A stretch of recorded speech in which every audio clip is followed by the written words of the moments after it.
दोस्तों, भारतीय जनता पार्टी के अंदर सब कुछ ठीक नहीं चल रहा है। भारतीय जनता पार्टी अपने आप में ही अंतर कलह से जूझती हुई, अंतर्द्वंद से जूझती हुई दिखाई दे रही है। और इस बीच अखिलेश यादव का एक ऐसा ट्वीट आना जो भारतीय जनता पार्टी की कलई खोल दे, अपने आप में सियासी गलियारों में हड़कंप मचा चुका है। आखिरकार क्या कहा है अखिलेश यादव ने, वो भी बताऊंगा और इसके क्या मायने हैं ये भी समझाने की कोशिश करूंगा, क्योंकि सवाल 2027 के विधानसभा चुनाव का आकर सामने खड़ा हो गया है। नमस्कार, मेरा नाम हिमांशु मिश्रा है, आप देख रहे हैं 4 PM न्यूज नेटवर्क। दोस्तों, लोकसभा चुनाव में भारतीय जनता पार्टी को जो झटका लगा, किसी ने उम्मीद नहीं की थी कि जो पार्टी 400 पार का नारा दे रही है वो इतनी कम सीटों पर आ जाएगी और अखिलेश यादव उत्तर प्रदेश में भारतीय जनता पार्टी से आगे निकल जाएंगे, जबकि 2 बार से परिस्थितियां बिल्कुल उलट हो रही थी। उत्तर प्रदेश की जनता ने अखिलेश यादव पर ज्यादा भरोसा किया, तो उधर जो भारतीय जनता पार्टी का शीर्ष नेतृत्व था, यानी कि प्रधानमंत्री नरेंद्र मोदी और केंद्रीय गृह मंत्री अमित शाह, उनका भरोसा सीएम योगी आदित्यनाथ पर से कम हो गया।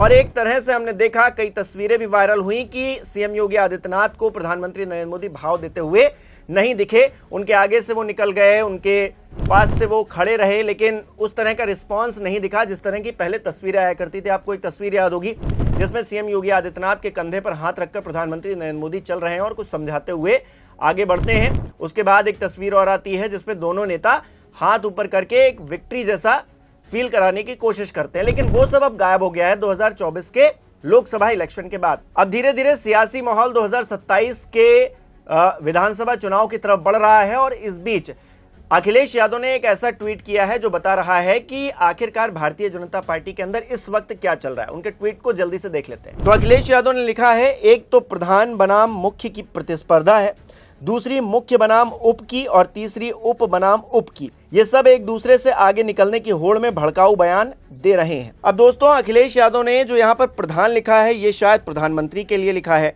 और मुख्य लिखा है मुख्यमंत्री के लिए।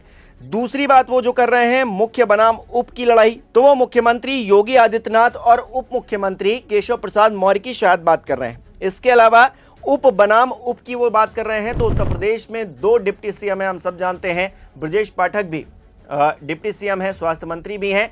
उनकी किस तरह से अभी समाजवादी पार्टी के साथ में खटपट चल रही है, तो शायद इसलिए उनको भी इंक्लूड किया गया। यानी कि प्रधानमंत्री की मुख्यमंत्री से किस तरह से प्रतिस्पर्धा चल रही है, प्रधानमंत्री की डिप्टी सीएम की प्रधानमंत्री से किस तरह से प्रतिस्पर्धा चल रही है और उप मुख्यमंत्री के बीच में किस तरह से प्रतिस्पर्धा चल रही है, ये हर कोई देख रहा है, समझ रहा है। पिछले दिनों लगातार खबरें आई हैं और मैंने आपको उन खबरों से अवगत भी कराया है कि किस तरह से केशव प्रसाद मौर्य सीएम योगी आदित्यनाथ के लिए अपनी फील्डिंग सेट करने में लगे हुए हैं। ब्रजेश पाठक जी डीएनए का बयान देकर किस तरह से थू करवा रहे हैं, एक दूसरे पर आपस में लांछन लगा रहे हैं और कहीं ना कहीं सियासी तौर पर यह अच्छा माहौल नहीं कहा जाएगा। प्रधानमंत्री नरेंद्र मोदी सीएम योगी आदित्यनाथ से किस तरह से नाराज हैं। ये सारी परिस्थितियां एक तरह से दिखा रही है कि भारतीय जनता पार्टी के अंदर सब कुछ ठीक नहीं चल रहा है और अखिलेश यादव इसी की बात कर रहे हैं। अखिलेश यादव आगे क्या कह रहे हैं इस ट्वीट में देखिए। अखिलेश यादव कह रहे हैं, जिनको आप कह रहे हैं प्रखर, उन्हीं की वजह से आप रहे हैं बिखर, कितनी भी कोशिश कर लें आपको नहीं मिलेगा शिखर। यानी कि अखिलेश यादव ये कह रहे हैं कि जिनकी वजह से आपको लग रहा है कि आप बहुत बड़े हो गए हैं, उन्हीं की वजह से आप बिखर भी रहे हैं और कितनी भी कोशिश कर लीजिए। 27 का जिक्र शायद वो कर रहे हैं और कह रहे हैं कि आपको शिखर नहीं मिलेगा, यानी कि जीत नहीं मिलेगी।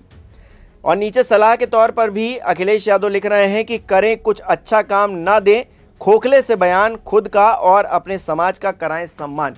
यानी कि अखिलेश यादव ये कहने की कोशिश कर रहे हैं कि आप राइट ट्रैक पे नहीं हैं और अगर आप राइट ट्रैक पे नहीं आएंगे तो फिर जो हालात आपके हो चले हैं वो उससे भी ज्यादा खराब हो सकते हैं। अखिलेश यादव ये बताने की सियासी तौर पर तंज कसने की कोशिश कर रहे हैं, एक तरह से इसे मजे लेना भी कह सकते हैं कि किस तरह से देखिए हमारे जो प्रतिद्वंदी हैं उनके अंदर खलबली मची हुई है, वो आपस में एकजुट होकर बात नहीं कर पा रहे हैं या फिर आपस में ही नेता लड़े जा रहे हैं, एक दूसरे से सहयोग की अपेक्षा नहीं कर रहे हैं। तो ऐसे में अखिलेश यादव को भले ही मौका मिल गया है और ये मौका भारतीय जनता पार्टी के नेताओं ने खुद उन्हें दिया है, क्योंकि जिस तरह से उत्तर प्रदेश में लोकसभा चुनाव के बाद हालात बने हैं, जो पीडीए का फॉर्मूला अखिलेश यादव का हिट हुआ है, उससे कहीं ना कहीं भारतीय जनता पार्टी अपने आप को असहज महसूस कर रही है। इस बात में कोई शक नहीं है। और जो पिछले दिनों बयानबाजी हुई है, जिस तरह से ब्रजेश पाठक ने डीएनए का जिक्र किया, उसके बाद समाजवादी पार्टी के मीडिया सेल ने जिस तरह से उस पर रिएक्ट किया, आपस में बातचीत हुई, सीएम योगी आदित्यनाथ किस तरह से अपनी कुर्सी बचाने के लिए दिल्ली तक दौड़ लगाया है, वो पूरी कहानी मैं आपके सामने कई बार दोहरा चुका हूं दोस्तों। आप जानते ही हैं कि डिप्टी सीएम केशव प्रसाद मौर्य किस तरह से मुख्यमंत्री बनने के लिए तड़प रहे हैं। 2017 में उनको उम्मीद थी कि वो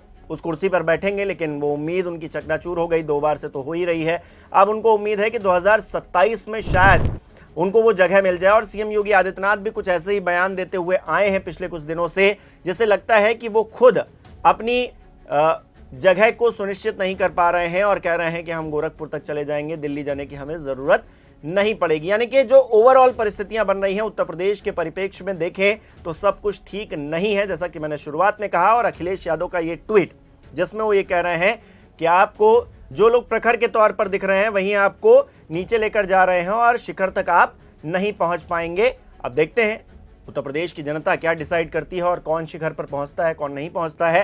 फिलहाल अखिलेश यादव का ये जो ट्वीट है, ये चर्चा का विषय बना हुआ है। आप इस ट्वीट को किस तरह से देखते हैं, भारतीय जनता पार्टी के अंदर जो परिस्थितियां चल रही हैं इस वक्त, उसको किस तरह से देखते हैं, हमें कमेंट करके जरूर बताइए। बहुत बहुत धन्यवाद।